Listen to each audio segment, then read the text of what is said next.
I'm what people call a lifetime contactee.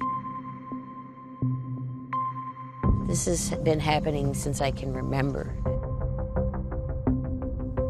We're here because a group of, we'll call them like-minded individuals that have had alien abduction experiences get together once a year. This is free will. We're on a mission from God. We basically have our own little meeting and gathering, and we share our experiences, both past and recent. You've all been taking broad daylight. Yeah. Broad daylight. We're going to have the haters, you're going to have the disbelievers. It's basically a support group. I used to beg my parents, don't put me to bed. The bald men are going to get me. I called them the bald men because I was dealing with the typical, like, the movie aliens, the grays.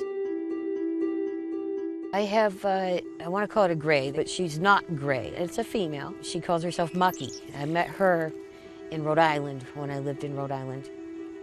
And I woke up to knowing there was somebody in the room with me. And I saw by the door a little shadow duck behind the bureau. I'm like, I know you're there, I see you. But her skin is really what got me, because I got a good look at this face, and it was like a pink face, like a translucent pink, like swirling, like mercury. When you touch mercury, it kind of swirls. She reached out and she grabbed my hand, and I felt the cold, like clammy little fingers. I'm like, I cannot believe I'm holding hands with, and then she's communicating with me. I don't remember the entire conversation, but I remember hearing some kind of a voice, a disembodied voice saying, you know, enough. I would try to keep my sister awake. Stay awake with me, stay, you know, they're coming. They would come in with cloaks on, like capes, covered most of their bodies, and you get hit with this energy.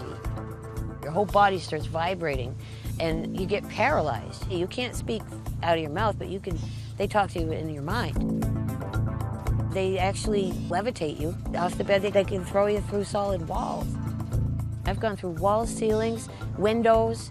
When I'm taken, it doesn't matter.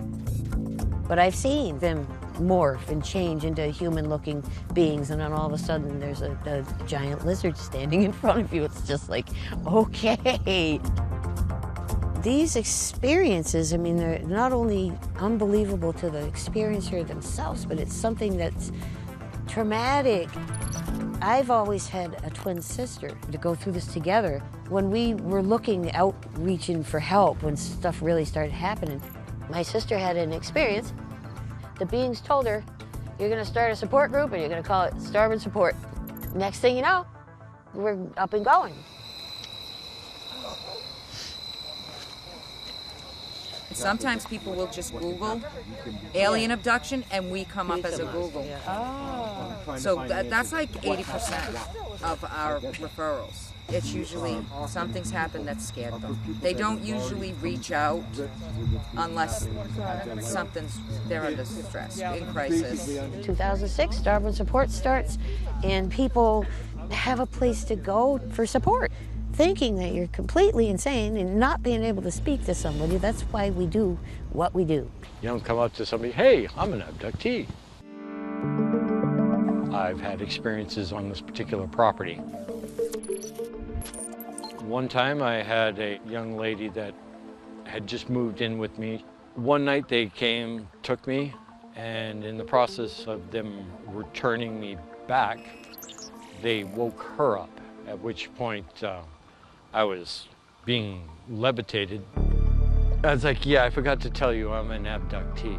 You're a what?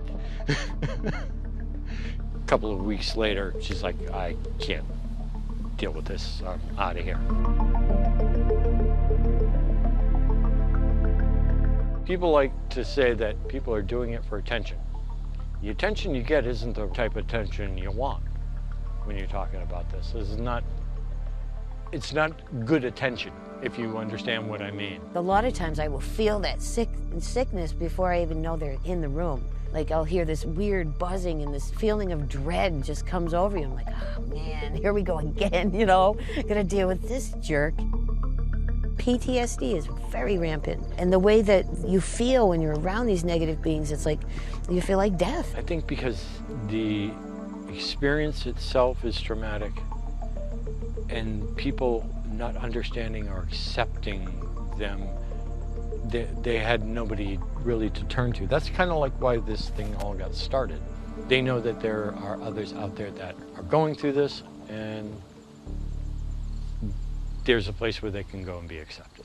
A lot of us all experience the same things. Has the cost been our health? Yeah. Our health and our well-being. Yes. Finances. Sanity at some point. I find it very, very helpful to be able to talk about the experiences knowing that I'm not going to be judged. We have that special bond, similar to like combat vets. Our combat is just on a different battlefield. Yes, family. Family, people like us support. Because we're genuine, survivors, and we go through things that most people don't even believe it even exists. I'm sure I appear rational and lucid to other people, but if I talk about this, then wait a minute, it's got to be crazy. I'm hoping that people at least would be open to the possibility that this does happen. At least be open and accepting that the possibility of it is there. That the people experiencing it believe it's happening. I'm very selective of who I let, into my little circle, and it tends to be, I think it's all experiencers. I know you do. When we're together, we start turning into these giggly little school kids that can't pay attention and have fun together. Like, it's pure love, energy when we get together. He comes with me, he's my little mascot. Stick him on your arm like that, yep. And he comes with me. We've had full-blown skeptics join our gatherings and leave full-blown experiencers. When we get together, we do what's called a CE5, Close Encounter of the Fifth Kind.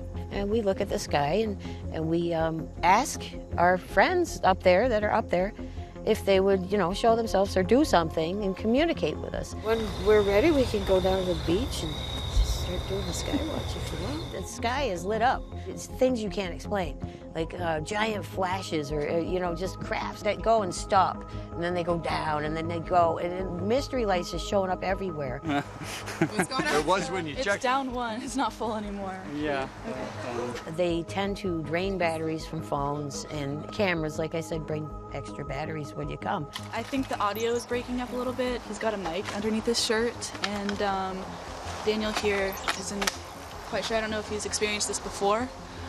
I have. So That's just laughing. That's the best part.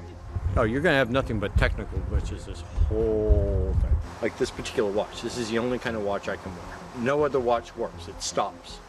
Same thing with cell phones. I burn through cell phones, anything electronic.